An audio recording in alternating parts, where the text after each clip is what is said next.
نحمد ونصلي علی رسول الکریم فاما بعد اعوذ باللہ من الشیطان الرجیم بسم اللہ الرحمن الرحیم۔ آج ہم سورۃ طٰہٰ کا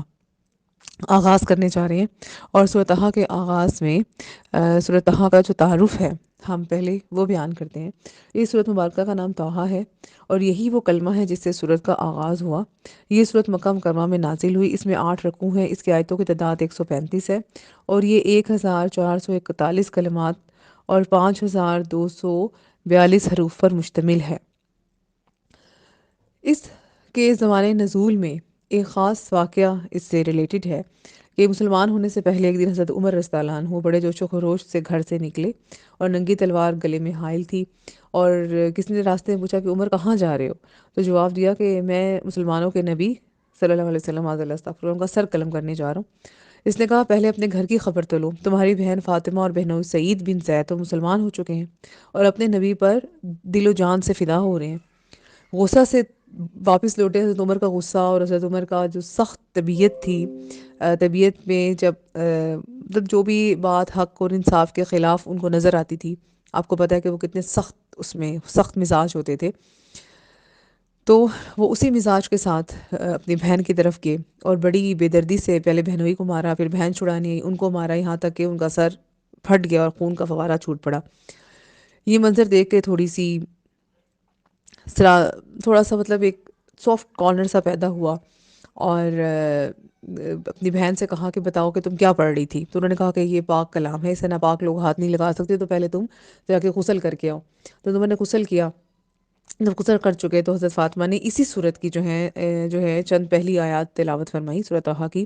جس نے حضرت عمر کی زندگی بدل ڈالی، پھر دل پسیج کیا اور آنکھوں سے آنسوں کا سیلاب امڈ آیا، اور اسی وقت بارگاہ رسالت میں حاضر ہو کر مشرف اسلام ہوئے۔ اور یہ وہ پہلا وقت تھا کہ جب مسلمانوں نے کعبہ میں آ کے نماز پڑھی، اور خانہ کعبہ اللہ اکبر کے نعروں سے گونج اٹھا۔ سوچے کیا وہ ایک منظر ہوگا کہ جب کافر اپنی تلواریں لے کے نکلے مسلمانوں پہ اٹیک کرنے، مسلمان نماز پڑھنے، حضرت عمر نے سب کو للکار کے کہا کہ جس نے اپنی بیوی کو بیوہ کرانا ہے، بچوں کو یتیم کرانا ہے، تو وہ میرے سامنے آ جائے،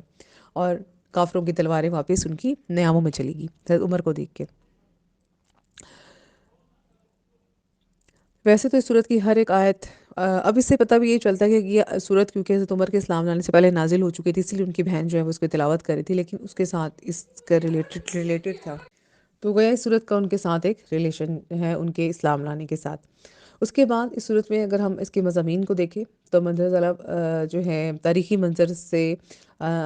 بآساری اندازہ لگایا جا سکتا ہے کہ صورت کا نزول کا زمانہ وہ تھا جب کفار کی اسلام دشمنی اپنے عروج پر پہنچ چکی تھی، دل آزاری اور بہتان تراشی کی انہوں نے انتہا کر دی تھی۔ آقا علیہ السلام کی دن رات کی محنت کے باوجود چند روحیں ایسی تھیں جنہوں نے دعوت حق کو قبول کیا تھا، اور باقی قوم کی ہر درمی دیکھ کر آقا علیہ السلام کے دل پر ایک سوچے کیا کیفیت گزرتی تھی کہ جو اسلام قبول کرنے والوں جو ہے ان کی جب وہ مستقبل دیکھتے تھے کہ جنہوں نے اسلام قبول نہیں کیا تو ان کی کیا حالت ہوگی۔ ظاہر بات ہے اللہ تعالیٰ نے ان کو اس پہ مطلع فرما دیا تھا۔ تو آقا علیہ السلام کو اس صورت میں تسلی بھی دی جا رہی ہے کہ یہ قرآن اس قادر مطلق نے نازل فرمایا جس کی کبریائی کے سامنے کائنات کی ہر چیز جو ہے وہ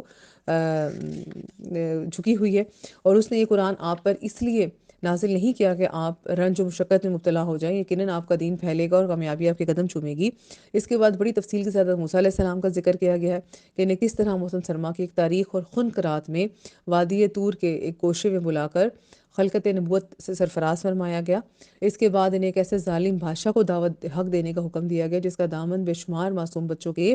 بے دریغ خون سے لت پت تھا۔ پھر حکم ملا جاؤ اور خدائی کے جھوٹے دعوے دار کے سامنے اس کے بھرے دربار میں میری توحید کا اعلان کرو، اور اسے حکم دے کو بنی اسرائیل کو اپنی غلامی کی زنجیروں سے آزاد کر دے، ورنہ اس کا انجام بڑا دردناک ہوگا۔ ساتھ ہی فرما دیا کہ اس کی دست درازی سے خائف نہ ہونا، میں تمہارے ساتھ ہوں گا۔ پھر اسی طرح تعمیل ارشاد الہی میں فرعون کے پاس تشریف لے کے اور وہ جامع خطبہ ارشاد فرمائے سن کر فرعون کے اوسان خطا ہو گئے، اور اپنی خدائی کا سارا محل جو تھا وہ مسمار ہوتا ہوا دیکھ رہا تھا، اور اس کے بعد اس اغراض سے پردہ ڈالنے کے لیے خدا اور قیامت اور دین کا نام لے رہے تھے۔ مطلب وہ انہوں نے یہ الزام لگانا شروع کر دیا فرعون نے موسیٰ علیہ السلام پہ کہ یہ اپنی کیونکہ حکمرانی چاہتا ہے تو یہ مذہب کا کارڈ کھیل رہا ہے یا مذہب کو بیچ میں لے کر آ رہا ہے، اور اسی طرح سے اس نے اپنے سارے درباریوں کو بہت بڑے انعامات اور عہدوں کی پیشکش کی تاکہ وہ موسیٰ علیہ السلام کی جو دعوت حق ہے اس کو نہ سن لیں اور اس پہ عمل نہ کر لیں. تو اس نے بہت بڑے عہدوں کی اور ان سب چیزوں کی اور ان کو پھر پیشکش کی.